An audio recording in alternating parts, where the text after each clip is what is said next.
What's up? Welcome to the stream. Maybe you noticed this beautiful timer that I've added so that I can limit my waffling. That way we have a perfect amount of waffling. A nice 30-minute waffle intro into the Marketing Monday. What? Innovation? Innovation? I like how it looks like it's from a website in 1997. All right, well, fucking, if you want to make a better one, please do. If the ACLU or something wants to make me a nice timer, I'll use it, but I'm working with what I got here, bro. I'm working with what I got.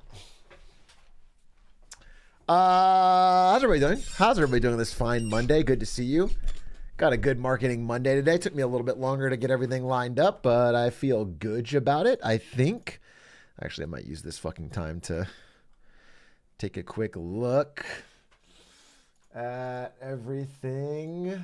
Yes, this is perfect. This is flawless.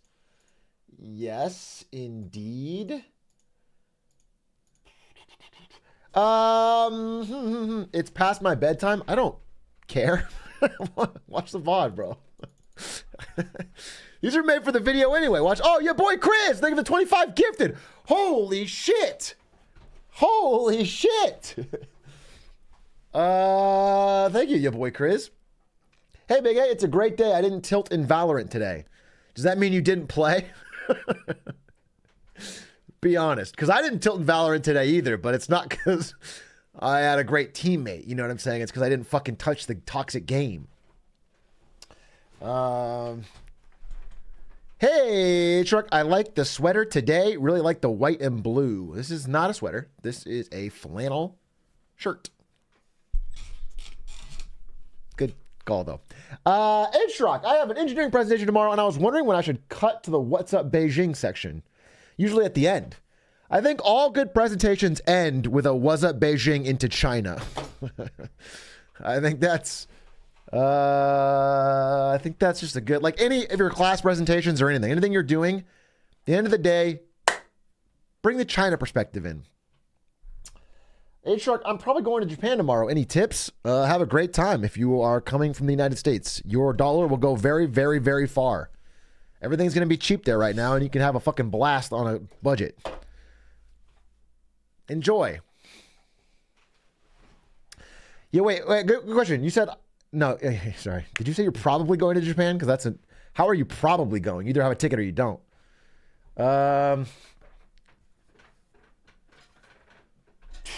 Hey, Shirok, is that a new hat? It looks good. It's not. It's the same hat I've been wearing for years and years and years now. You know, I wore this Enron hat before I even started streaming. Like, it was not a stream purchase. I've worn this hat forever. Like, I don't know. I've had these hats a long time. This Atrioc contract is devious. Oh, contract submissions. I just want to keep you guys updated because it's fucking awesome. So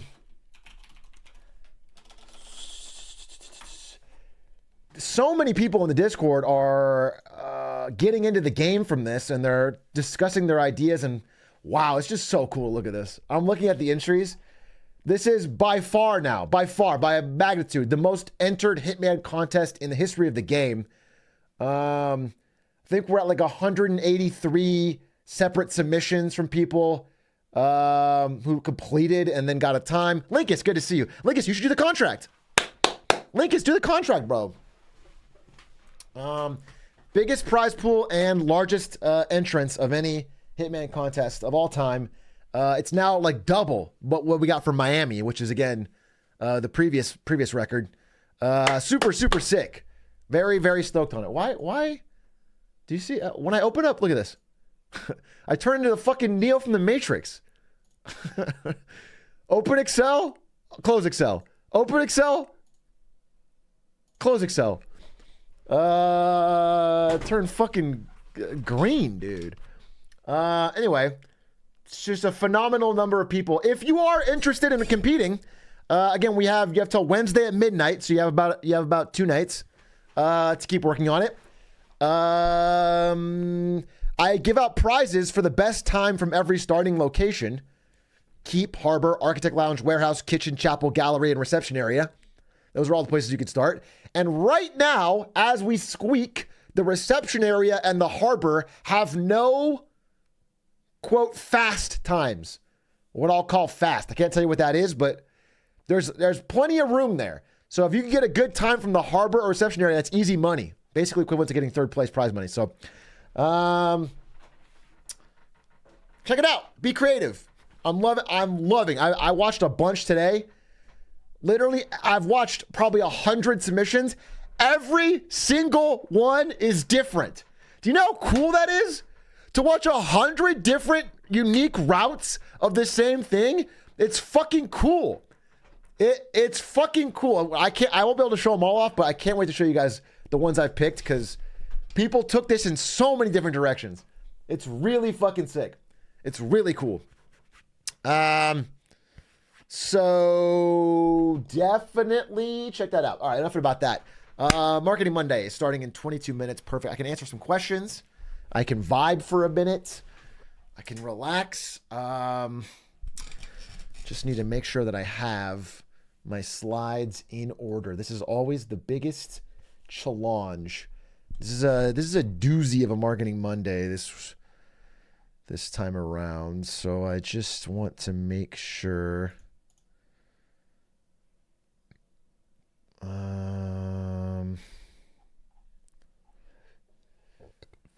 Just want to make sure. Okay.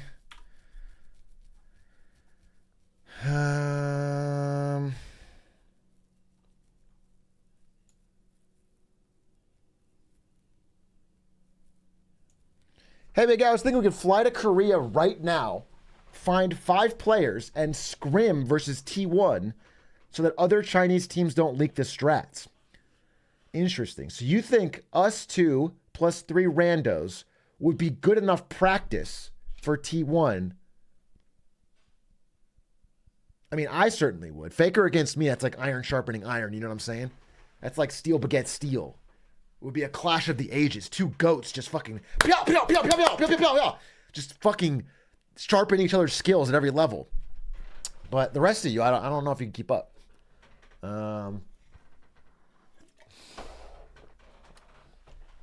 Atrioc versus Faker is what everyone's been asking for. I mean, it's like just two friends, basically. Why would we fight? Except to make each other better at the game. Faker 1v1 or dinner with Jay-Z. Unironically, Faker 1v1. Legitimately, that'd be fun. Wow. I mean, no, unironically, dinner with Jay-Z. Because then I get dinner, you know what I'm saying? I'm going to get owned in that 1v1 in 3 seconds. I'm going to get... he's not even going to speak to me, bro. He doesn't even speak English. I'm going to sit down and lose in 3 seconds, and then I go home. But dinner with Jay-Z, I'll probably eat someone really nice, and Jay-Z can talk to me at least. What about me and Jay-Z go to dinner, then afterwards we do a 2v1, like ADC support versus Faker, to see if he can beat us 2v1. That could be sick. That would be a fun day. Let's do that. Give me that. LOL, you think Jay-Z gonna talk to your broke ass? Well, that was the question. It was the choice, bro. I assumed that if I choose dinner with Jay-Z, that means he's gonna be at the dinner. Or you think he's gonna be there, but he's gonna be dead silent? He's like, I'm only here because I have to be. I will not speak a word. And he just fucking... And you just hear the clink of the fork.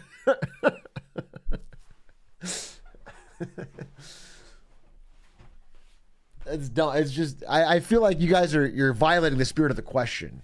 All right? If someone says, like, would you rather have... I don't know. Would you rather... Like, what would you do with $1 million? And then someone goes, no one's going to give you a fucking $1 million for free, idiot. It's like, sure. But that's the question presupposes it's a hypothetical.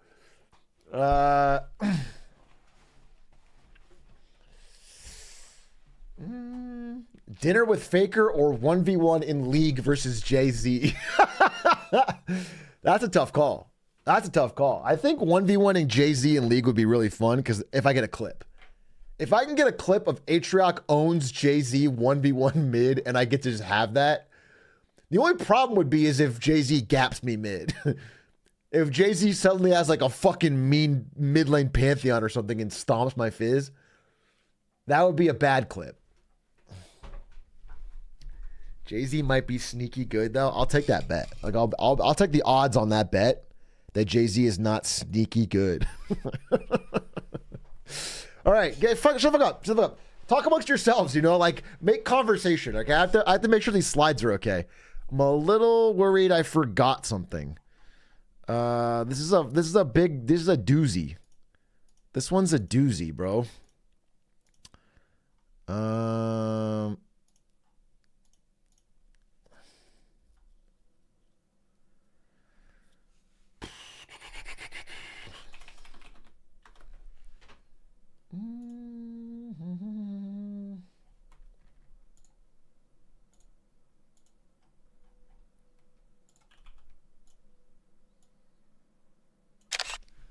Peepo, yep.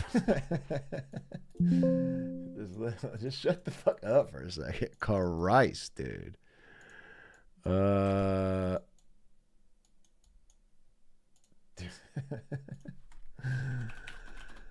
Why do you do that? Like, whenever you hear the picture taking you down, do you understand? Like, why do you feel the need to put the picture icon?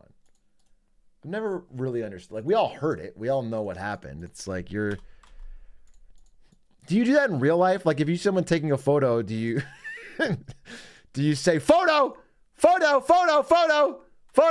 photo, took a photo? When you hear the clip, yes. Yeah, I don't know why it matters. But I am not seasoned chatter like the rest of you, so I guess it's really on me.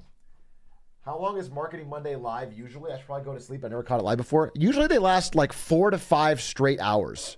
So I'm going to start here in 20 minutes, 15 minutes, and they go 5 hours straight, uninterrupted content. And if you miss even a moment of it, you'll be lost. You'll be lost. 5 hours on a slow day.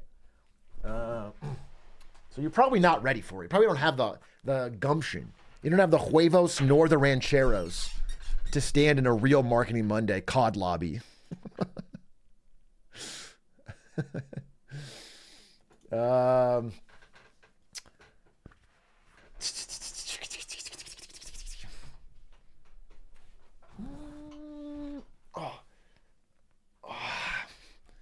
Dude, I kind of fucking hurt my neck working on this fucking thing. Oh, this is the hardest job in the world. Fuck.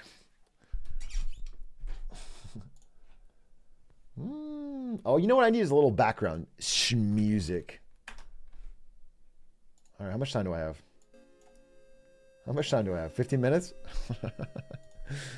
Okay.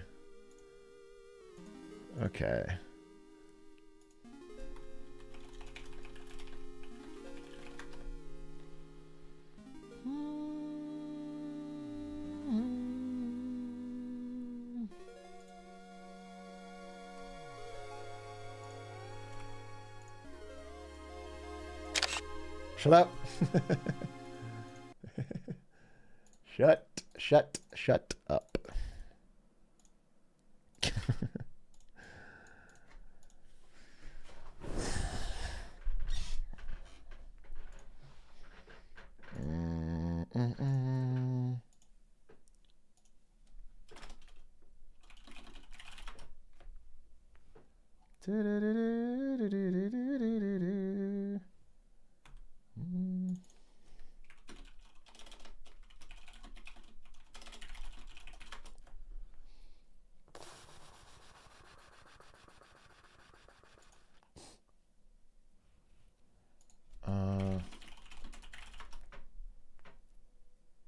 Okay.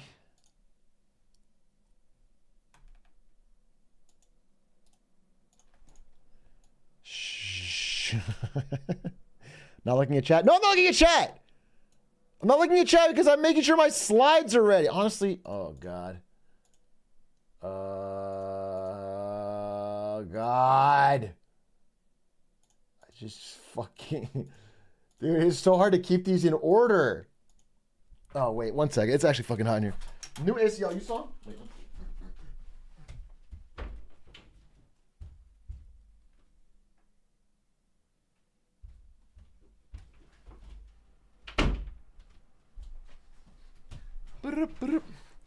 Maybe don't wear a flannel. Okay. Okay, little bro. Welcome to Marketing Monday, all right? We wear flannels here. Everyone else in chat is wearing a flannel today. So it's weird that you're not. It's weird that you're not. If I watch Big A clips and this stream at the same time, will I double the amount of knowledge? Are clips... I guess there is some stuff in clips that could be a Marketing Monday stuff. Yes, you will, is the answer. Especially the clips about me vaping a train whistle. That type of clip is going to fucking blow your mind. Okay.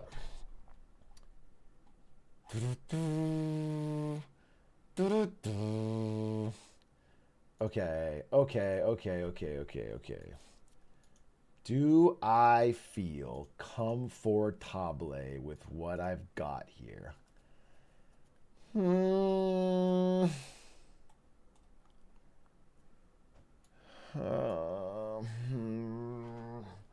New Marketing Monday song? Wait, where, when, where, how, why?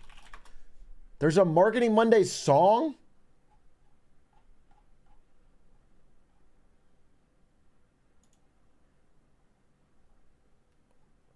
From the Union? Oh, let's listen to it. This could spark. That was phenomenal. Wow. That was phenomenal. Oh, the timer did restart. Let's cut that down to what it's supposed to be. That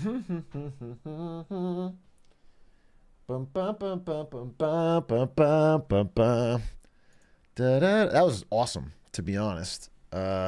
Even if all of the content was incorrect, like every single word of the song was misplaced and wrong, the general vibe was powerful. You know what I'm saying?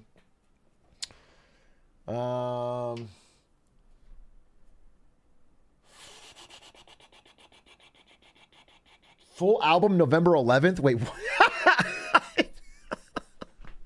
That's so funny, bro. I swear to God, this community drops albums more than a record label. The fucking professional musicians delay and create fewer pieces of music content than... It's ridiculous. It's like UMG fucking music is farther behind. Okay. I have 7 minutes left. I need to use this 7 minutes right now to ensure that I feel ready on all of this. Boom, boom, boom. Boom, boom, boom. Okay. Yeah.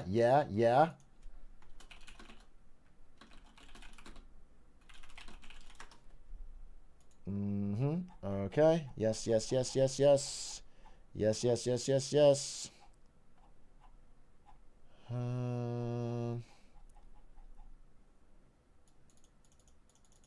Okay. Just don't even like, ask each other some hilarious questions. Here, what should I ask you guys? Oh my God. What do you guys think is the best fast food restaurant? I've been wondering. Guys, I've been thinking, which fast food is the best? That's what I want to know. I can't quite figure it out. I need some intelligent person to give me their take and ideally debate it in the chat so he knows the best. That would be... Oh, interesting point. What? I never thought of that. No way. You really think that place is the best? Well, what about the other guys' thoughts? What did they say?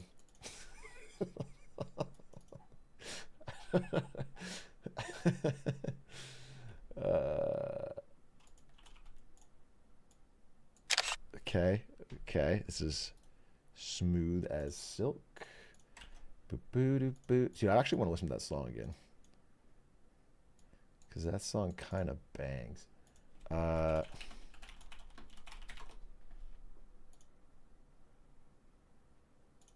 da, da, da, da, da, da, da.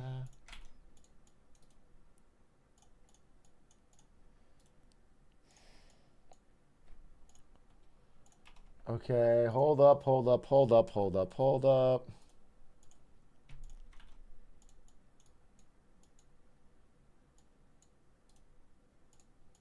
Okay. Yeah, and then boom, boom, and then boom, and then boom, and then boom, and then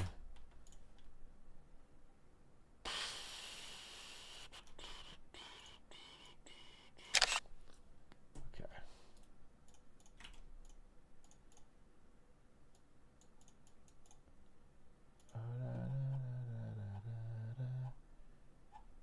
All right, fucking good. That one's done. Check marks marked. Atrioc, any thoughts on how to become a financially independent investor? Just got evicted. Are you serious?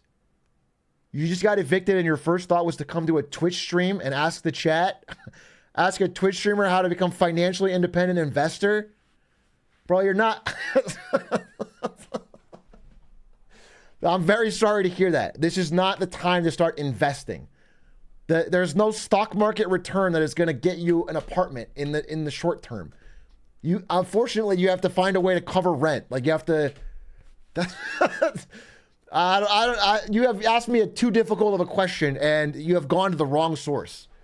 There is no Twitch chat answer that is going to get you an apartment on the short term, bro. You have to get a paying job, or and there's no fault in this. If you have the ability, live with your parents, or live with, or find someone you can co-live with for a while. I mean, find a place to live. First off, step up. I don't know what your situation is. If you just got evicted today, that's your priority number one: is find a place to sleep. Don't be on Twitch chat. All right, is he gone? Now the real answer, chat, for the fucking real diamond hands people in here is to invest in Bed Bath & Beyond stock. Okay, they've beaten it down by pretending it's bankrupt, but actually, it's about to moon. This is where you make your money. Take all your remaining net worth, put it into Bed Bath & Beyond. Now, they don't actually list the stock. You can't buy it anymore. So find somebody on Reddit willing to sell you these so-called worthless shares by PayPaling them your money. In fact, I'll do it. I'll give you, you know what? I'll do you a deal. I'll give you 1 billion shares. I'll give you 1 billion shares of Bed Bath & Beyond if you give me all the money you have. So shoot that my way, and I will write those up for you. This is not financial advice, but it is a guaranteed way to financial independence and success, if that makes sense. Okay? It's not financial advice insofar as that I am not liable in any way, but it is in the fact that it entices you to do it. Understand? Do you understand the difference? Or it will guaranteed make you money, but it can't guaranteed make you money. Are we following? Oh.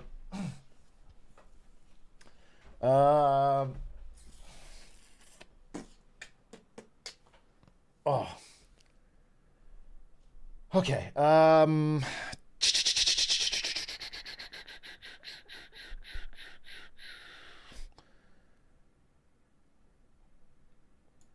I feel good about this, but I just know, and I'm fucking annoyed by it. I know that I'm like missing a slide somewhere. God damn it, I know that I'm missing a slide somewhere.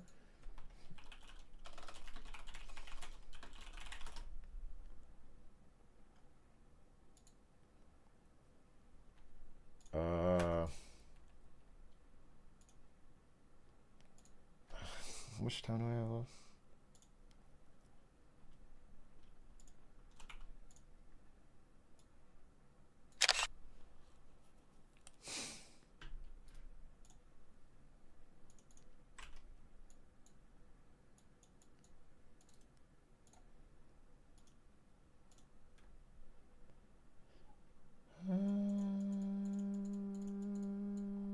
Okay, fuck it. This is good. All right. Take it again. I wasn't smiling. Okay, you know what, actually? Fuck it. Do you guys mind all smiling for the photo? Let's take a Marketing Monday inaugural timer photo. Cheese!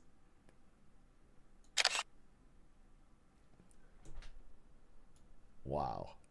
We'll never forget this memory. Let me show you. I mean, look at this. Just look at this. Look at this. I mean, that's... Oh, who fucking ruined it? Salamander 3, band. Oh, beautiful, beautiful, beautiful. Oh, timer reset. All right, 1 minute.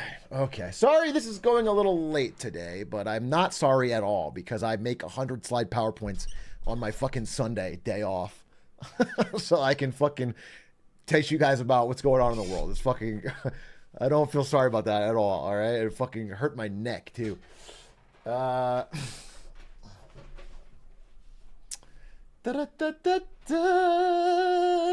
Ba-ba-da-ba. I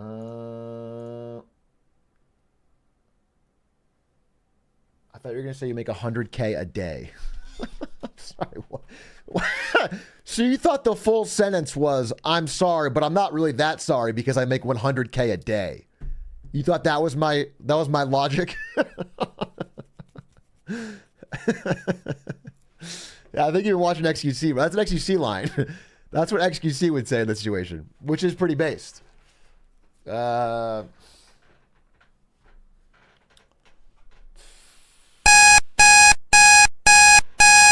and gentlemen, without further ado, I have one request. I have one simple request before this bomb goes off. Please, for the love of God, tag yourself.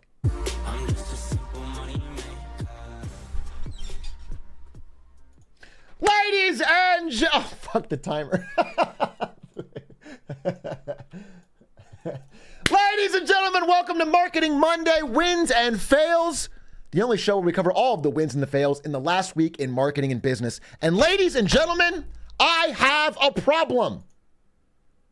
And that problem is there's too much goddamned news in the business world. Every single week, thousands of companies have something interesting to talk about or make fun of or tell you about or stock goes up, stock goes down. There's something to talk about. There's too much news. How do I condense it all in a way that gets to you the reasonable and important and relevant information? Okay? How do you not end up like this guy? Overwhelmed. You don't know what to choose from. Well, I figured it out. And it starts with this. No, not the movie The Magnificent Seven. These 7 companies. These Magnificent Seven, because as it turns out, thanks to our friend Jerome Powell, these 7 companies have risen and risen and risen and risen and risen until they've become basically all of the stock market. This is these 7 companies versus the bottom 390 in the S&P 500. Okay? These companies have become so important to the global economy that they're basically all I need to focus on. It turns out for this week's wins and fails, I'm not going to talk about any of the other companies on planet Earth. I'm going to talk about these 7, and it's going to cover all the news that actually matters in markets. But first, I want to give you an idea of scale. I like to do this on the show because I feel like people don't understand what I mean when I say Apple is the largest company on Earth. What does that mean? When I say they're worth nearly $3 trillion, what does that mean? So here's an example, okay? We all know intuitively that Apple is a bigger company than McDonald's. We understand that. We know McDonald's is big. We know Apple's bigger. And if we really think about it, I think we understand that you could add in quite a few more. You could add in Starbucks, Taco Bell, KFC, Burger King. These are all combined smaller than Apple. Hell, you can even add in all the rest. Chipotle, Pizza Hut, Wendy's, Popeyes, Subway, DoorDash, Tim Hortons, Jollibee, Dunkin' Donuts, and KFC. Every company, fast food-wise, listed on the S&P 500, that's a publicly traded company. By the way, Jollibee's mentioned because I had to go all the way down. I scrolled through every single food company listed and I added it. But what you don't understand is that this is just scratching the surface. See, after I added in every fast food company, I went through every other listed food company, including the ones that own all of these brands. Coca-Cola, Kraft, PepsiCo, Kellogg's, General Mills, Mars, Unilever, Johnson & Johnson, P&G, and Nestle. And I added those in. I added in Tyson Chicken. I added in Frito-Lay, Tropicana, Quaker, Gatorade. And still, we are not even close to what Apple is. Apple is worth more than the global food market, essentially. This is every company I could find with a listed stock related to food. Food deliveries on here. Costco, I threw Costco in there. Costco's a big company. P&G. P&G is only partially related to food. They make every fucking consumer brand you can think of. All of these companies combined have a smaller market cap than just Apple because of the profitability of the iPhone. So I want you to understand that when we say big, we are talking about unimaginably big. These 7 companies dwarf almost every company you interact with in your daily life. And that means something. So look, if you're an investor in the stock market, a lot of people are, you often put your money into passive index funds that buy the S&P 500. What that means is if the entire market goes up, your retirement fund goes up. You don't know how to pick stocks. You're not a professional investor, so you buy a little piece of everything. During this year so far, all of the gains in the S&P 500 have come from these 7 stocks. They're up 53% as of June. The total market's up 11%. And if you take out these 7 and you keep the remaining 493 companies, biggest companies in America, it's flat. The economy has had no growth basically for this year if you don't count these 7 companies. Which means everyone doing a 401k is basically relying on these 7 to be continued drivers of growth to keep their retirement portfolio growing year over year. And so far, they've been great. Again, this is kind of repeating what I said before, but equal weight index, if you bought every company on equal weight, you actually have grown nothing this year. But if you buy most of your stocks, most of your weighting into these 7, you've seen 12.4% growth. Now, recently, 2 weeks ago, they started to struggle. Basically, since July, actually, they've been shedding some of the value. They peaked in July. And this, for a few weeks, is not a problem. For a month, not a big problem. But if it continues, it starts to be scary. Okay? It starts to become scary if these 7 companies don't continue to grow because they are the only thing keeping things afloat right now. The only thing keeping a good, positive, sunny, smiley outlook on what is a lot of bad news in the economy. And again, you can see they've taken some hits. So what I'm going to do today is I'm going to go through all 7 of these companies and give them each wins and fails so that we can understand the only 7 companies that matter. Starting with the most affected right now and the runt of the litter, number 7, Tesla. And our good man, Elon Musk. As you can see, they are down 25% from their peak. What's going on with Tesla? Well, first off, I want to give them a win because if you've been to Japan recently, and I'm sure all of you have, you may have seen this. What is this? What am I looking at?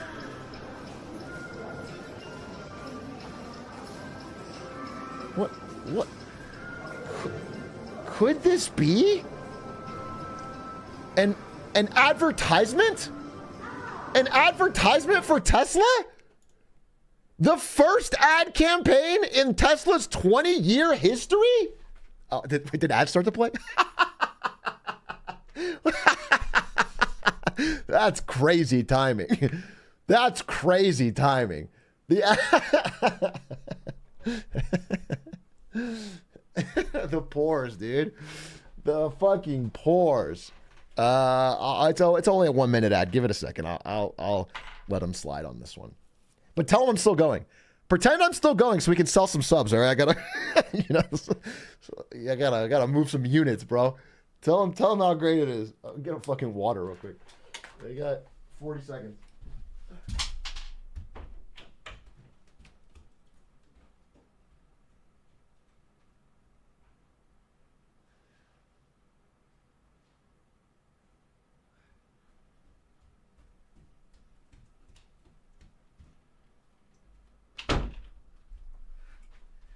All right, I got to come back to a story.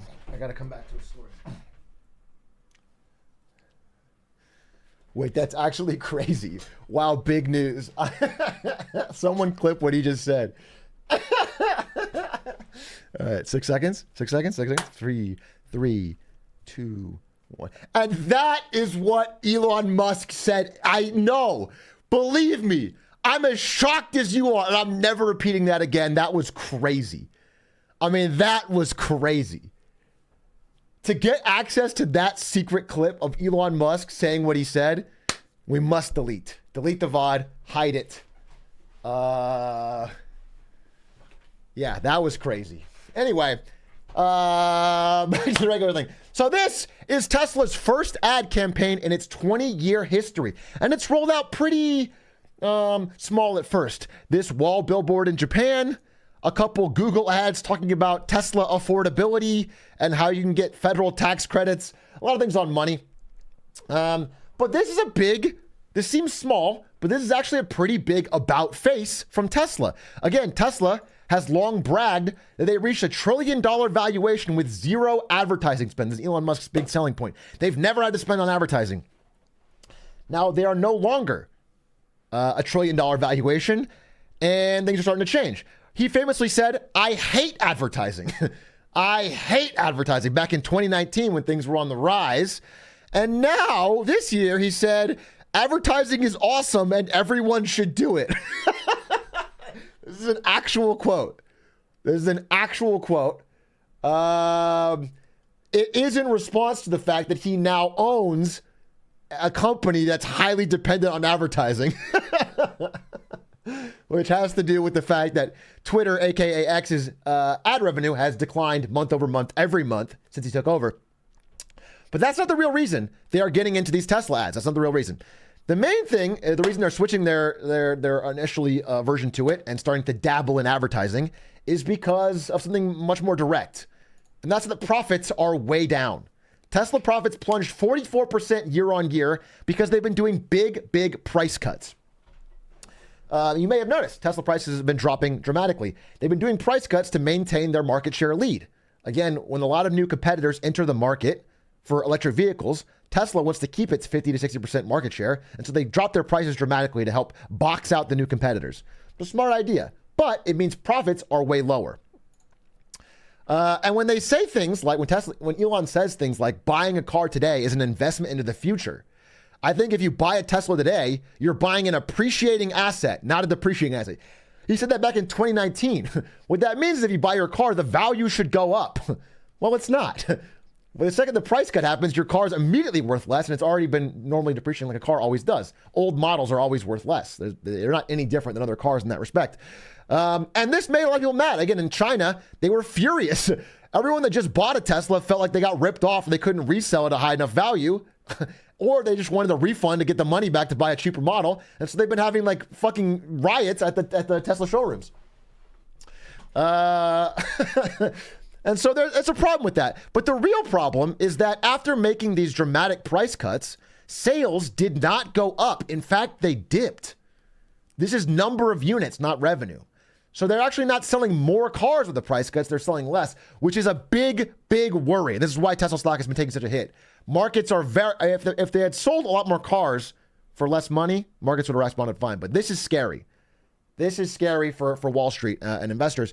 And the thing is, this prevents, if they can't get to the level of where they were before, this prevents Tesla from becoming like the Apple of cars. Because the thing that makes Apple so amazing, the reason Apple is such a highly valuable company, is because mainly the iPhone is the greatest consumer product from a revenue perspective ever invented. The iPhone is like the margins, aka the markup of a Ferrari, but the sales numbers of a Toyota Camry. Okay? The iPhone is an all-time great because they can sell a gazillion of them, but they're all extremely marked up like a Ferrari. This is back to the 3 lines video if you've ever seen it. Tesla needs to keep these high margins they used to have with our getting rid of with their cuts to be able to be that extremely valuable top-tier Magnificent 7 company. And so we're worried about that. Now, that being said, they have another thing coming up. This is their big turnaround plan for later this year. The Cybertruck, baby. Okay? It's finally launching. November 30th, the first shipments arrive of the Cybertruck. This is the big 2024. Let's get it going, okay? They have claimed $125,000 production capacity, and the first deliveries arriving in October. So this is big. Again, people said this thing might never come out. It's finally coming out. They're able to make it, and they're able to sell it. And there is demand. I think there's like 1 million pre-orders for this thing. Some people want it. It's a very polarizing car, and from a marketing POV, everyone has an opinion on it, which is at least interesting. There's people that really love it, people that really hate it. Everyone talks about it. It's getting a lot of free word-of-mouth association. There's something there. Joe Rogan loves it. That matters. He has a huge audience, okay? There could be something there. But technically, it's been a disaster, okay? Elon Musk himself on the recent earnings call talked about how challenging it has been to be able to make enough of these at a profitable scale. He literally said, "We dug our own grave." Direct quote to investors do not like to hear that. Usually on these calls, you present a calm face to your investors and you say, things are good, this is our plan. He was somber. He was like Eeyore up there, dude. He sounded depressed about it and said, "We dug our own grave." There's enormous production challenges to scaling this up, and he warned quite, gloomily that there's pretty much zero chance this is profitable in 2024. Maybe by 25, Cybertruck turns around to become profitable, but right now the cost of making it is so extreme, they can't sell these at a profit in 2024. So this is not an immediate turnaround. So in the short term, there's a lot of headwinds on Tesla. Now, can they turn around? Possibly. They've done miracles before. They have a ton of super fans, and I think the actual core Tesla model is a great selling good car. I got no problem with it. So there's something there. That being said, the production quality on the Cybertruck also extends to the build, which is seeing a lot of early, negative reviews and impact. These things are coming out. The first wave, at least, are not coming out perfect. So it remains to be seen. It remains to be seen what happens with Tesla. But right now, that is why they are the bottom of the pack of the Magnificent Seven. Number 6 is Elon Musk's sparring opponent, Mark Zuckerberg and Meta. What's going on with Meta? Now, you might know, you might look at this chart and think this is some sort of politics thing, perhaps. Maybe red states, blue states, maybe people who voted for something. This is actually the number of states in red that all sued Meta at the same time. This is the number of states that all decided to sue Meta at the same time over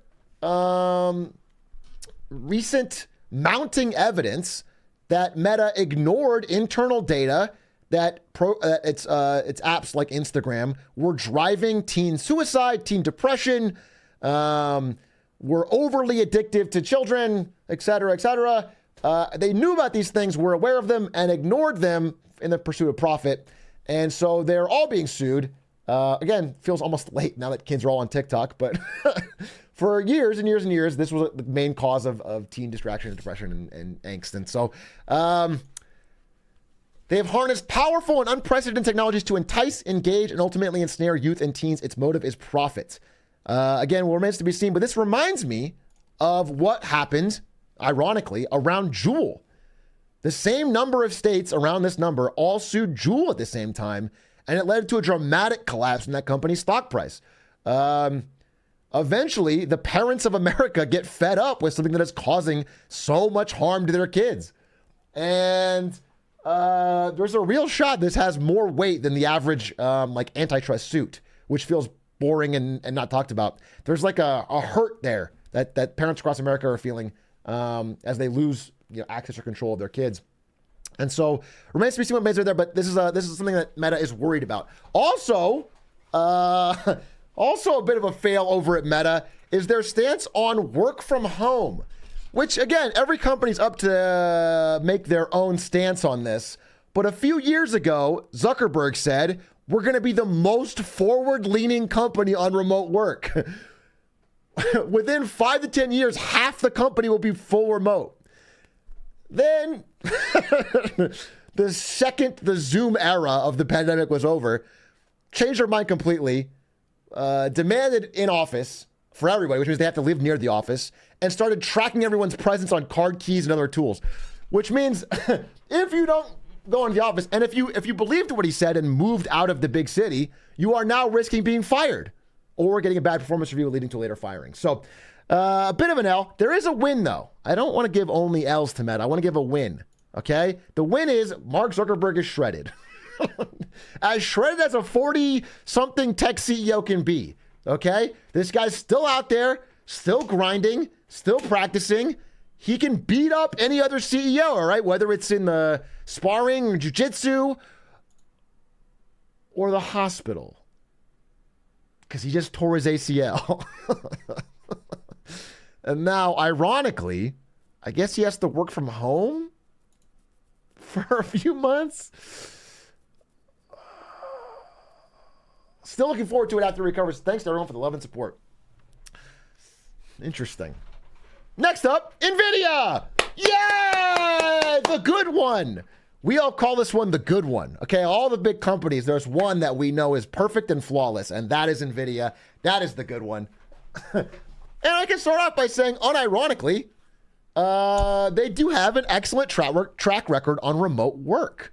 In fact, as I was looking into the research for this, and of course I worked there and saw this firsthand, NVIDIA is probably the leading company in the world for remote work at scale, at that large size.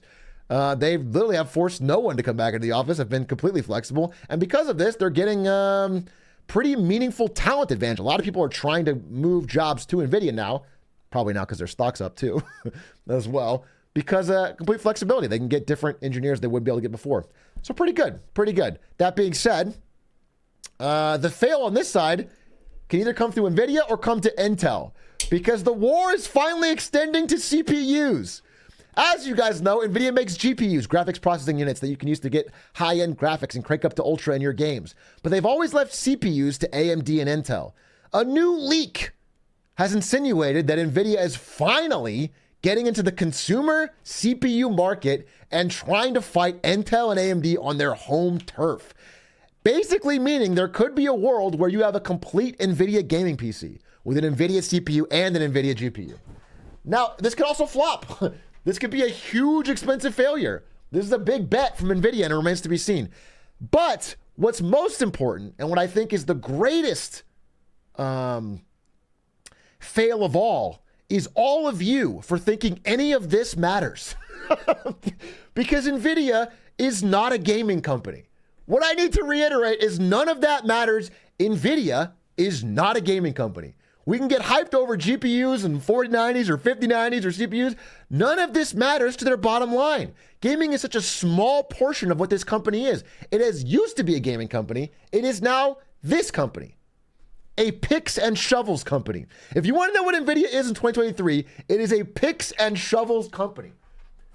And if you want to know what that means, in the gold rush of California back in the 1800s, a lot of people from across the country would drive, or would travel to get to these newfound gold deposits to make their fortune.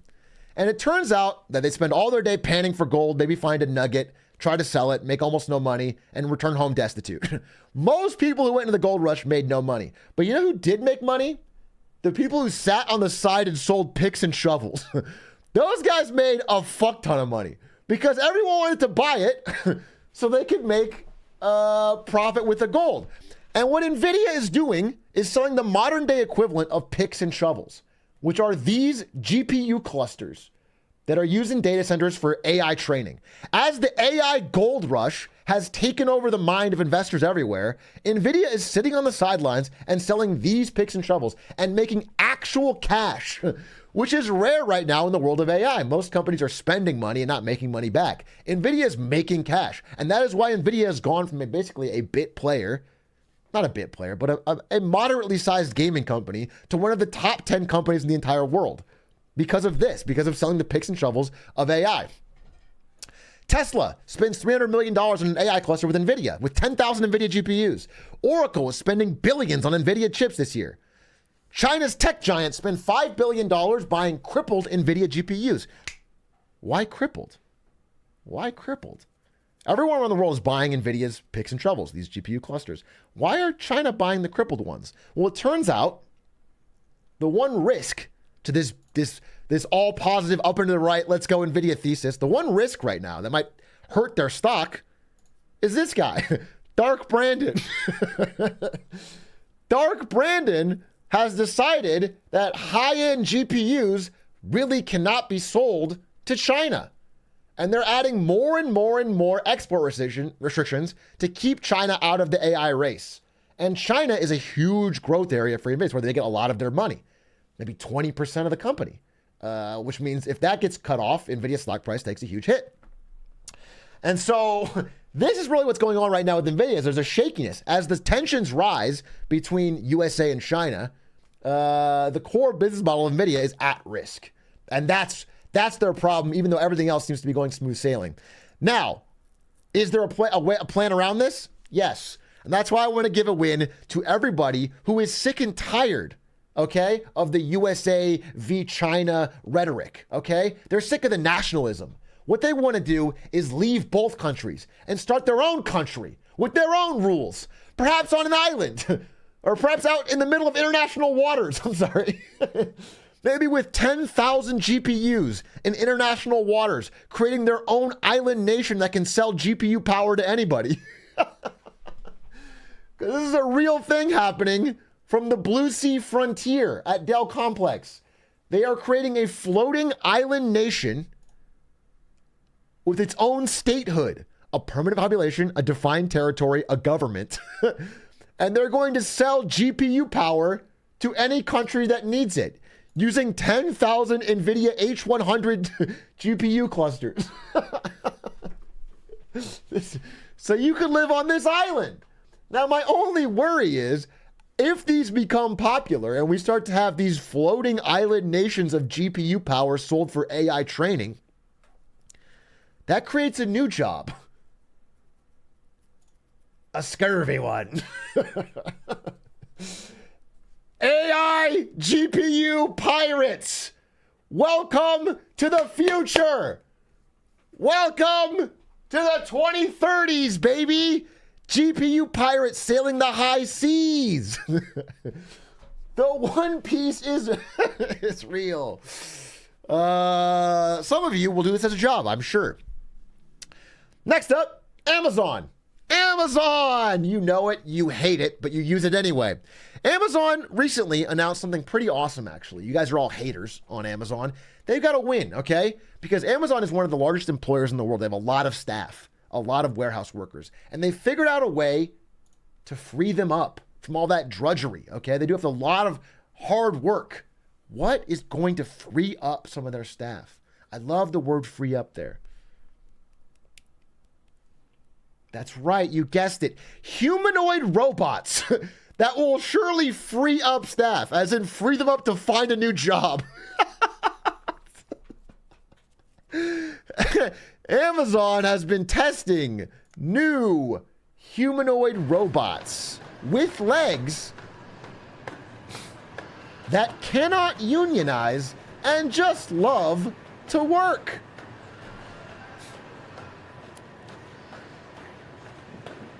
Honestly, pretty slow though, to be honest. I mean, you could work a human way harder than this. And if it looks inefficient, if it looks like it's not ready yet, that's probably because you're right. Again, before everyone gets so doom and gloom that these things are going to immediately come in and be perfect and easy to use, I'd like you to go back with me 10 years to the day. 10 years ago to the day, to when Jeff Bezos first gave this interview on 60 Minutes. Let me show you something. Oh, man. Oh, my God. These are octocopters. Yeah. These are effectively drones, but there's no reason that they can't be used as delivery vehicles. Take a look up here so I can show you how it works. All right. We're talking about delivery here. We're talking about delivery. So there's an item going into the vehicle. I know this looks like science fiction. It's not. Wow. This is early. This is still years away. Drops the package. There's the package. You come and get your package. And we can do half-hour delivery. Half-hour delivery. Half-hour delivery. And we can carry objects, we think, up to 5 pounds, which covers 86% of the items that we deliver. Yeah. And what is the range between the fulfillment center and where you can do this within 30 minutes? These generations of vehicles, it could be a 10-mile radius Give from me a the year, fulfillment center. Jeff. So in urban areas, you could actually cover very significant portions of the population. And so it won't work for everything. You know, we're not going to deliver kayaks or table saws this way. Right. These are electric motors, so this is all electric. It's very green. It's better than driving trucks around. This is all an give me the R&D year. project. Give me the With year, bro. drones, there's somebody sitting somewhere that you delay that date. I would love for it to be after I'm dead. Oh. And the companies that are the believes the company has no choice. companies have short lifespans, Charlie. Listen, in there he says 2015. He says it's going to be a few years, but definitely by 2015. And it wasn't. It wasn't by 2015, and now it's 2023, and they've just started to give these a shot. This was a recent test ran in Texas this year. Actually, just a few weeks ago.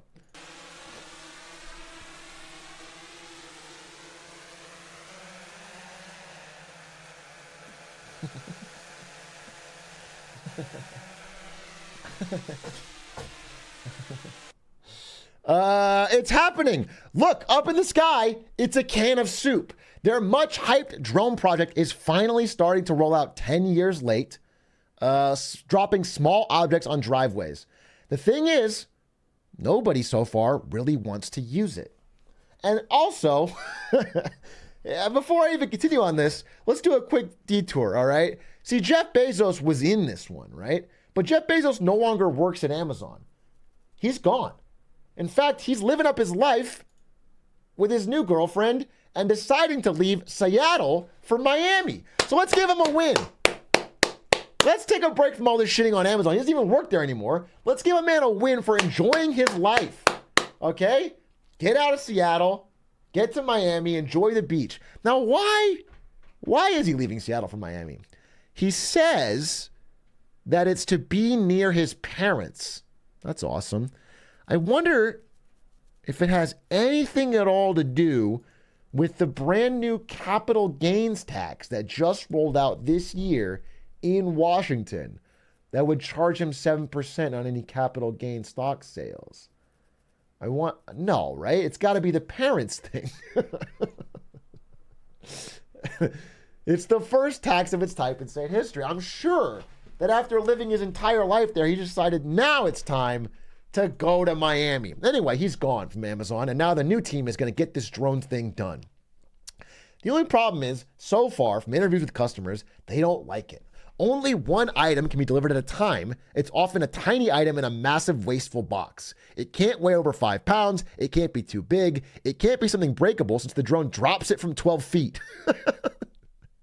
They can't fly when it's too hot or too windy or too rainy. So far, the only major use case that has been found for using Amazon drones, at least in the test neighborhoods they've tried it in, is to get the free jar of Skippy peanut butter they've been pushing. See, they've made a partnership with Skippy, which normally costs $5.38, but now it's a free gift. People have been ordering a lot of this and nothing else. But even the people ordering this are getting a little annoyed. See, this guy ordered the free Skippy peanut butter, but forgot that he had to put out a QR code landing target in his driveway, because if the drone doesn't see it, it'll just go home. So the drone got to his house, didn't see the QR code, then left. Then he ordered it again. At the same time, an Amazon delivery person showed up with the first jar he ordered. So now he has 2 jars of free Skippy, one delivered by hand, one delivered by drone. This is called efficient market theory. This is the optimal use of resources for this multi-trillion-dollar company. To hand deliver a middle-aged man peanut butter from the sky and via van. We haven't found much we really want to pay for, Mr. Connor said, but we have enjoyed the free peanut butter. Innovation. Innovation. The power of Amazon. Microsoft, the big number 2, chasing Apple's heels. Again, Microsoft is actually of all the companies we've mentioned, Microsoft, other than NVIDIA, Microsoft is actually seeing real growth. Okay? The AI revolution has been good to Microsoft because unlike the rest of these jokers, NVIDIA excluded, Microsoft did something really smart. Right before AI started to really take off in the public consciousness, they invested $10 billion to become buddy-buddy with ChatGPT maker OpenAI. $10 billion, making them the exclusive partner of the biggest name in AI, ChatGPT, OpenAI. This is ChatGPT CEO Sam Altman with Satya Nadella from Microsoft. Again, if they look a little forlorn, it's because I'm guessing based on their body mass, they both lost an arm wrestling competition with an 8-year-old girl. But they are smart, okay? All the power's up here in the brain, in the craniums. And these two have actually turned the AI revolution on its head. Microsoft has begun integrating AI at a rapid pace. They have put it into all of their Microsoft apps. They've put it into Bing. They've put it into basically all the stuff they offer at scale to Microsoft Teams, to all their business clients, which is where Microsoft makes most of its money. And the revenue gain has been fantastic. Microsoft has actually started to make a ton of money off this, unlike other companies, which means Microsoft's actually growing. And it turns out ChatGPT is not only useful for massive cheating in schools, it's actually begun useful for cheating at work. People that want to autocomplete reports for their boss is just as viable as people that want to cheat on a paper at school. And so Microsoft has been harnessing this to make a lot of money. They're the one that actually stands to make a real revenue off of it. The only problem is there's been some rough edges along the way. See, Microsoft owns MSN.com, which you may know as the place where your grandma checks the news. But it's one of those popular news sites on the internet, MSN.com. And they've decided to lay off every single journalist they had there, which was, again, very recently and suddenly, to replace them with AI. And the early results of that have been an absolute mess.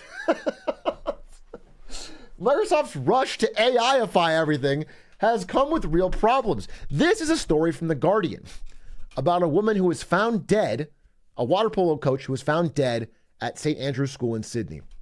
It's a tragic story. AI took this story, yoinked it on MSN.com, put it on their homepage, and added a fun little poll asking people what the reason of her death was. Vote, is it a murder, an accident, or a suicide? This is legit. This is real. This has to be the most pathetic, disgusting poll I've ever seen. The author should be ashamed. Well, the author's not real. There's no human author. And the problems for this extend. What's really funny, though, one thing I want to say that's funny about this is there was a response article to this. There was a lot of articles talking about this fucking mess up on their part. But one of them said, Microsoft is accused of damaging Guardian's reputation with AI-generated poll. And I was like, damn, based. And I was like, who wrote that? And it was The Guardian. Just say you're pissed, bro. Don't make it like they like third person did. It's like, yeah, bro, just say it. All right. Anyway, the problems are pronounced. Now, I don't have the study here in front of me. We'll add it for the video, but basically what they found was a lot of the responses and the writing generated by ChatGPT is stolen at a much higher percent from news articles. News articles is like the most prime training data that ChatGPT has. Like the majority of how it writes and its voice and its information comes from news articles, which means as they fire all news writers and begin an era where all news is generated by AI, they're running out of quality training data. It begins training on the same shit that was created from. So the AI is creating this weird, like, inhuman centipede of shit where it's getting trained on the actual crap it's generating, which is a problem, going forward. It means there could be actually a decrease in the quality of the output. Oh shit, we got ads again? All right, I'll pause for 1 second. Actually, I'll continue because we're on time here. I'll just continue this part. One more thing while we're in the world of Microsoft, I do have to give them a win. The Activision Blizzard deal went through to bring the joy and community of gaming to everyone across every device. Okay? It's finally 100% locked in every region, including the UK. It's happened. And their first act as the stewards of the Activision Blizzard brand was to raise prices. They jacked up Activision game prices as much as 2,400% on Steam, on basically every one of the old library. This is price increases. You may not have noticed this because it does not apply in the large Western regions. Like if you're in the United States, you did not see a price increase. But almost every other country on Earth, especially the Argentina, global South countries, all saw massive price increases. Yeah, if you were in US, Canada, or UK, prices were unaffected. Everywhere else saw price jumps ranging from 6% all the way up to 2,400%. Up to 24 increase rate price. So, what I like, when I hear that, what I hear is Microsoft cares about the world being equal. I like that. I like that. The US, because, again, to be clear, the rest of the world had what's called local pricing, where using exchange rates and things, they would price it, to be affordable for the local person there. Instead, now they are equal across the world, $60 USD, which means if you're making the minimum wage or whatever in Argentina, you just can't afford any games at all. But at least all the prices are equal, and I love that. I love that. Thank you, Microsoft. Big dub! But their L is the fact that they're only number 2 compared to the big kahuna, the number 1 company in the world, and the last part of this Marketing Monday, Apple, baby. Number 1. What is going on with Apple? To figure that out, I have to ask you to join me in a segment of the show I like to call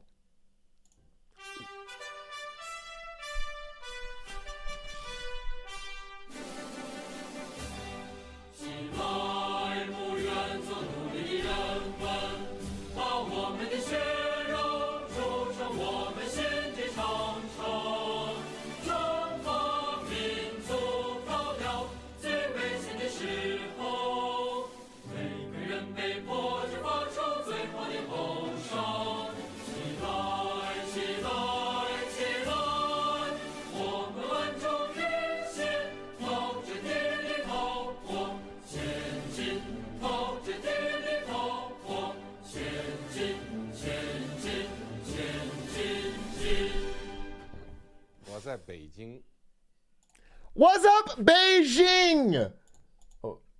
Oh, shit. Hold. Think of Xi Jinping in your mind. Hold on to that thought.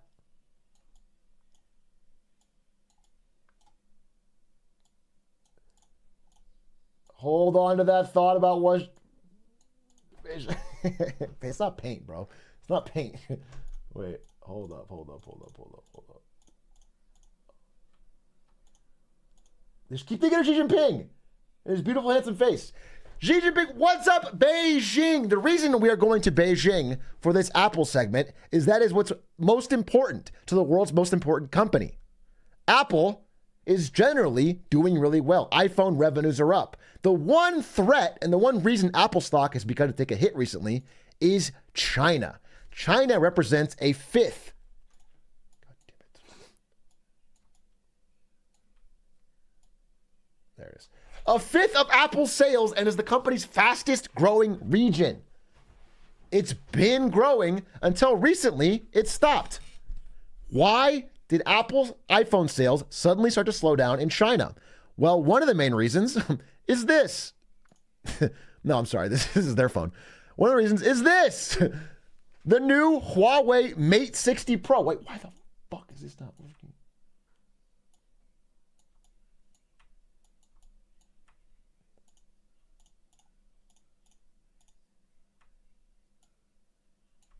No, the editor will fix it. Editor, fix that in post. The Huawei Mate 60 Pro is finally starting to take some market share from Apple in China.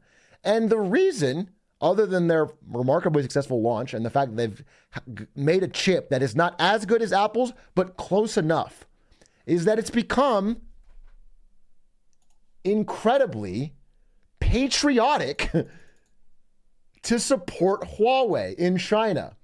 And this segment comes from our new hire, Stefik, who has joined the Marketing Monday team to find actual social media comments and information from China to get and translate. She speaks Chinese. It was translating to help us get actual information from what's going on in China. The concept that is going around Chinese social media that buying Huawei equals love China, not buying doesn't love China. Let's give some examples. All right, we'll go to this. This is a guy on Weibo. Translation. To put it simply, people who don't like Huawei essentially don't love this country and don't want to admit it. People who don't like them are unpatriotic. Am I wrong? Huawei, SMIC, and Shanghai Microelectronics are the national heroes of this era. Shout out to the wisdom of our ancestors. I knew the back of the Huawei Mate 60 phone looked familiar, and now I know why. Look, this is the design of the Mate 60. They zoomed in on it and said it's part of the yin and yang. Chinese people use Chinese phones. It seems that Huawei is infused with the wisdom of our ancestors. I can zoom this in, right? Wait, I should just fucking...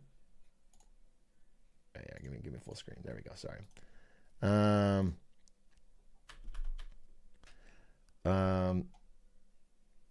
This is because U.S. oppression has ignited a strong sense of patriotism among the masses.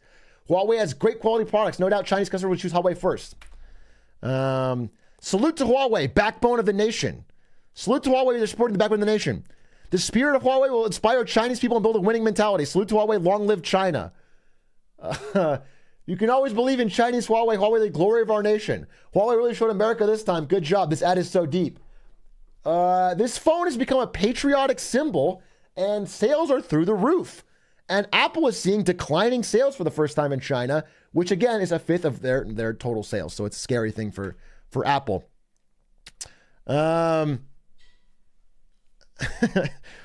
This is the princess of Huawei arriving, and people are waving Chinese flags, raising banners, and singing the national anthem. Basically, buildings are lighting up because this person who works for Huawei is in the city. People are making fun of it. Again, this is not the entire post of it. There are some funny memes making fun of it.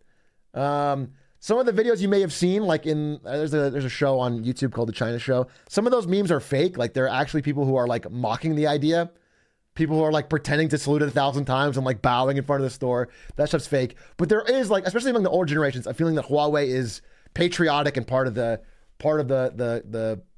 spirit of China. And what's funny to me is, okay, this is a meme that her and her friends use when Huawei's in the news, of someone saluting Huawei. This is her friend following the trend and saluting and kneeling to Huawei. But what's funny is, this is a real trend on the right, is that people who own iPhones are putting, I can show you, let me make it smaller so you can see. They're putting, wait, sorry, look.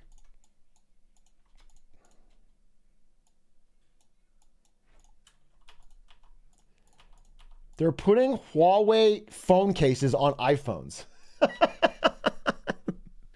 They're putting Huawei screensavers and phone cases on iPhones so that when you look at it from a distance, it looks like a Huawei phone.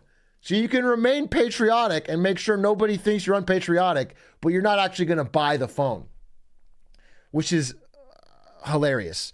And the example, again, I'm going to go back to my slideshow here that we found. Check this out. This is how to make your phone patriotic with one click.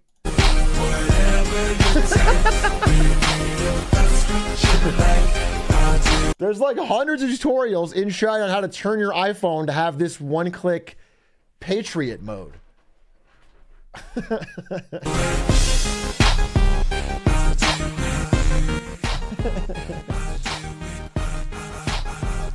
Which is pretty hilarious. So, This is what Apple's facing. They're facing a growing sense of nationalism in China that doesn't want them to buy America's biggest tech brand. Again, designed in California. Also, additionally, this guy turns out to be a pretty big problem. Who is this guy? This is Terry Gao. I think it's Gao. I'm sorry. I might say his name. I might be pronouncing wrong. Terry Gao is the billionaire Taiwanese owner of Foxconn. Foxconn is the company that makes all of the iPhones in China. You might have thought it's a Chinese company. They're actually a Taiwanese company. And they're owned by him. And he has decided to run for president of Taiwan. Now, he doesn't have a strong stance on whether or not Taiwan should be independent from China. He's not going to win. But the problem is, China is so worried that he's going to split the vote, so the candidate that is fiercely independent from China is going to win. This guy's going to run, he's going to split the vote, and then there's a candidate who wants to be fiercely independent from China, might win. And so they're so mad at this guy for taking votes away that they are beginning, again, this is him running for president, that they are beginning to like randomly probe Foxconn. They're doing like random, like basically stop and frisks at factories. They're showing up and like, poking around the place, adding new restrictions, adding, taxes and fines and fees, basically threatening him to not run. Now he resigned. He resigned from Foxconn because he didn't want to affect the company with his presidential run. But he has so far decided not to step down. He's still running. But this is a big problem because Apple makes all their phones at these factories. And now they're being pressured by China. So now Apple's facing declining consumer interest from Huawei's competition. And they're facing production challenges out of China. These are two things that are strongly affecting Apple going forward. That's why Apple has been shaky as a stock for the past few months. On a much smaller scale, the problem can be summed up by the show, The Problem. Because Apple has a lot of businesses globally, but China is one of the most important countries for them. And China is very particular about what can and cannot be said. And Jon Stewart recently on Apple TV had a fairly successful show.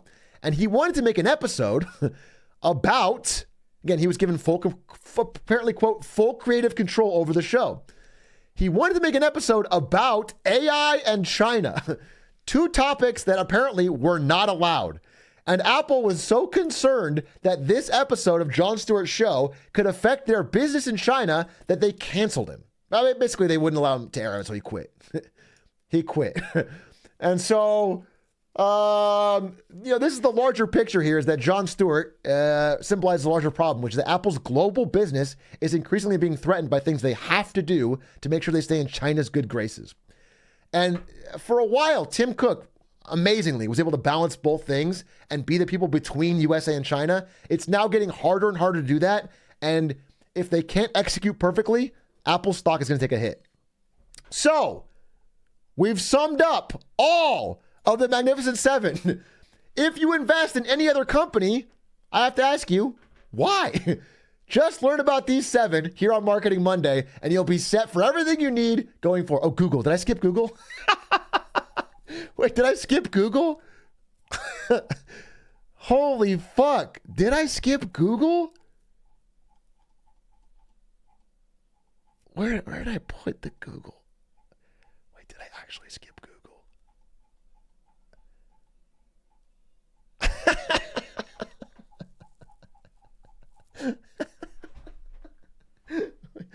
Oh, dude, that was the slide I was missing. Oh, god damn it. Google's irrelevant. Yeah, we'll have to start that over. That's for the YouTube exclusive. Yeah, you know what? I'm gonna have to record that offline. Google exclusive, dude. Because I did not. It's in a different deck, bro. I don't know where I fucking put it. I'm not gonna find it right now.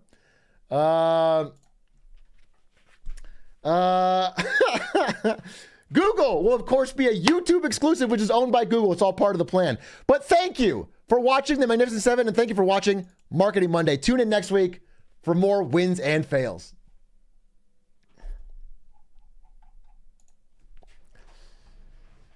Oh, fuck. No, I do have the Google slides. Shit, it was about the antitrust lawsuit. I don't know. I must have put them in the I did a Google antitrust thing. I don't think I copied it over. Anyway, who cares?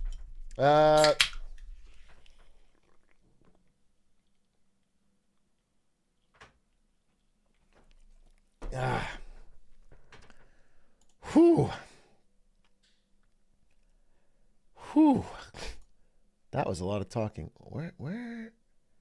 Let me open Wins Fail New. Is that what I called it?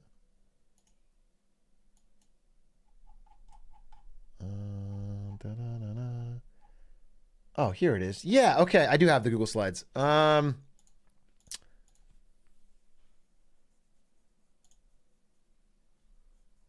wait, no. Scene 2.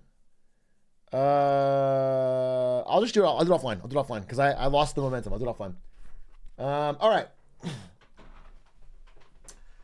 It's 10 o'clock, which means it's time to relax, chill, and watch House MD.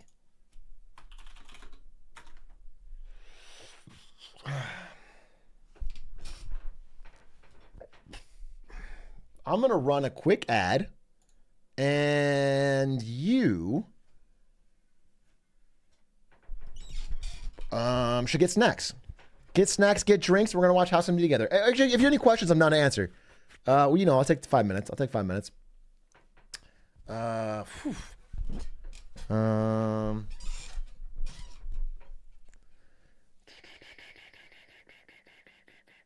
What about Google?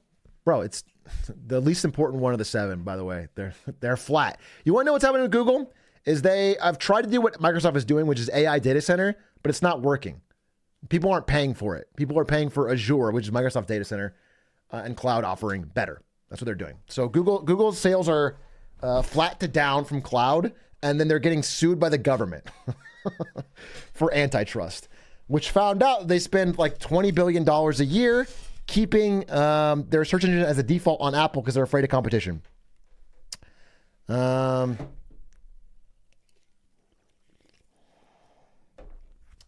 you think Google would drop out of the big 7?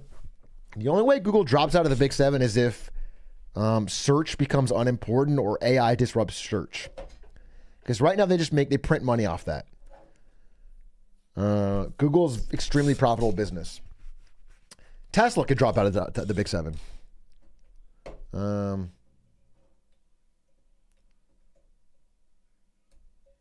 Why even bother paying for Google as default? Who else would Apple use? The idea is that Apple would make their own.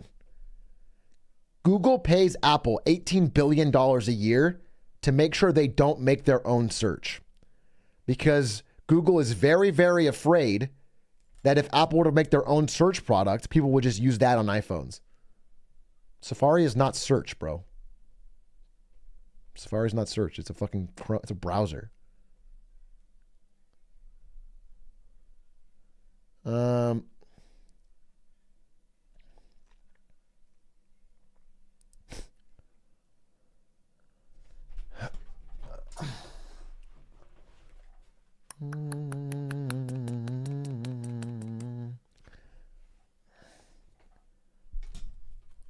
you think these 7 are here to stay, or might any other companies join them? Yeah, so the 2 companies that are knocking at the door of the top 10 worldwide that have nothing to do with tech are Eli Lilly and Novo Nordisk. We've talked about them. These are the companies that sell Ozempic and Mounjaro, the fucking weight loss drugs. These 2 companies are, look, I'll show you.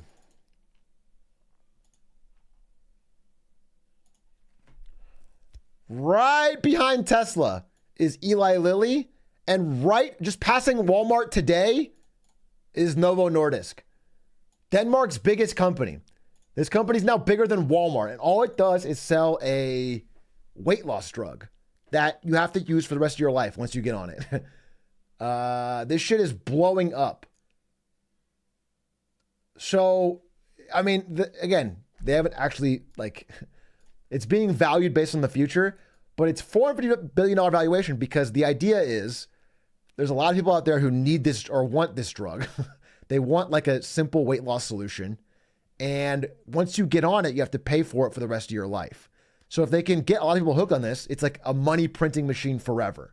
And so these two companies, Eli Lilly and Novo Nordisk, have seen dramatic growth. Huge performing stocks this year. And they are knocking on up towards the top 10. These are the biggest growth stocks outside of tech.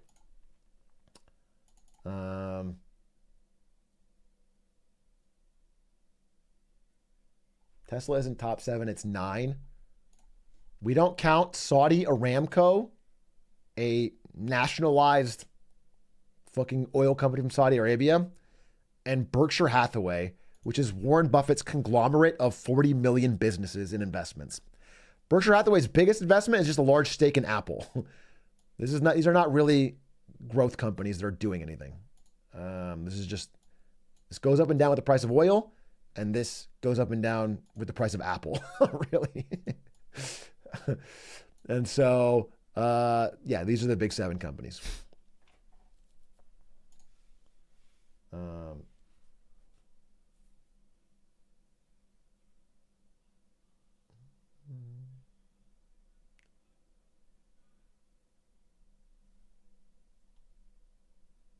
I don't mean to ask him, why do you have to use the weight loss drugs forever? They're appetite suppressants.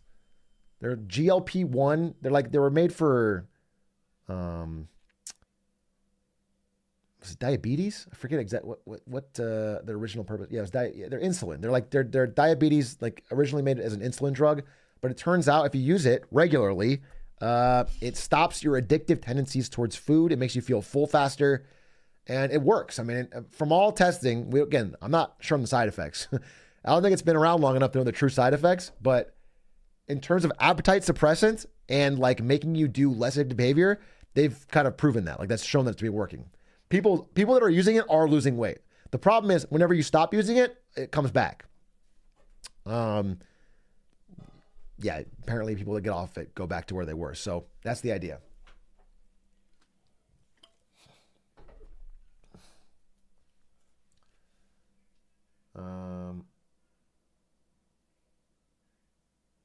So just don't eat when you get off of it. Yeah, I just don't know if that works like that. Just generally, if you stop using it, you'll regain the weight and then you want to use it again.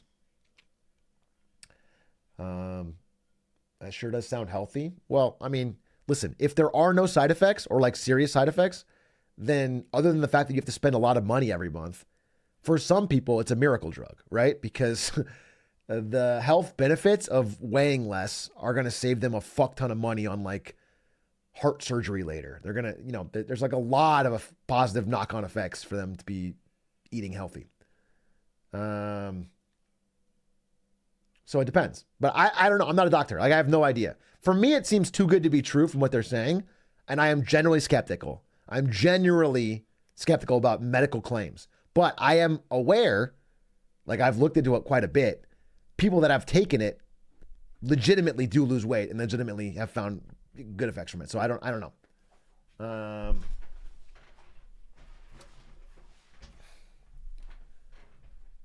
What did Connor say? What I use is cocaine. That's a better weight loss drug, A little more expensive, but a little more fun. What did Connor Eats Pants say?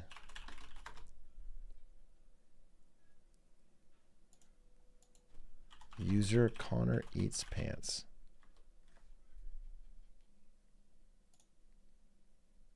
I'll stick to my anxiety disorder as an appetite suppressant. Save it for TikTok. You get 10 million likes, bro.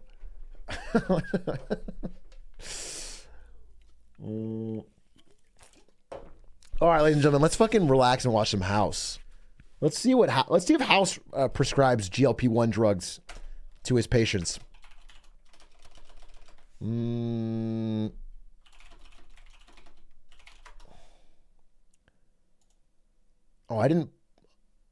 ad starts I'm gonna play the ad. We're gonna play an ad. I haven't even played it, and then we're gonna watch episode 6, season 5, called Joy, about a sleepwalking patient. Woo! That was a crazy app. Start to finish. That was a goddamn Looney Tunes app. Wow. Uno Mas? No shot. Thanks for watching Marketing Monday today. Thanks for watching House with me. That was fun. I'm going to go offline and record the Google part of Marketing Monday so I can add it to the video. Thanks for watching. Let's rate somebody. Or better yet, instead of rating somebody, what if I just play an ad and you all sit here and talk about how great the ad is? I'm trying to hit this quota that my partner manager talked to me about. I'm going to play an ad and then end stream. Have a good night. Have a good night. Thanks for watching. Oh, wait. Outro song. Wait, what was my... If you have a sub, you can listen to our excellent outro song. And if you don't have a sub, maybe just enjoy the ad.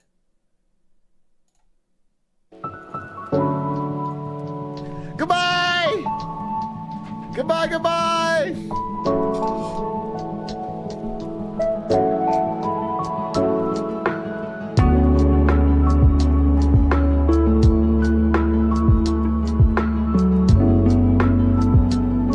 Sayonara.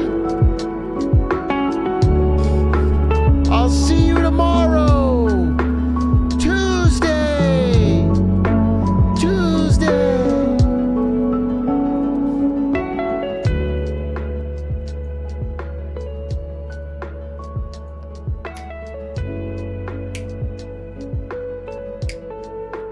Say goodbye to the VOD frogs. Good night, VOD frogs. Watching this on a bus somewhere or on a second monitor while you're gaming or in class when you're not paying attention. Goodbye, VOD frogs.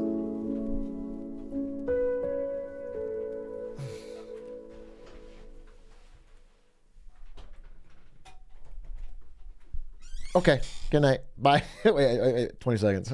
I'm still here. Okay, well, how's everybody doing? 20 seconds left on this ad. I just don't want to cut it too short.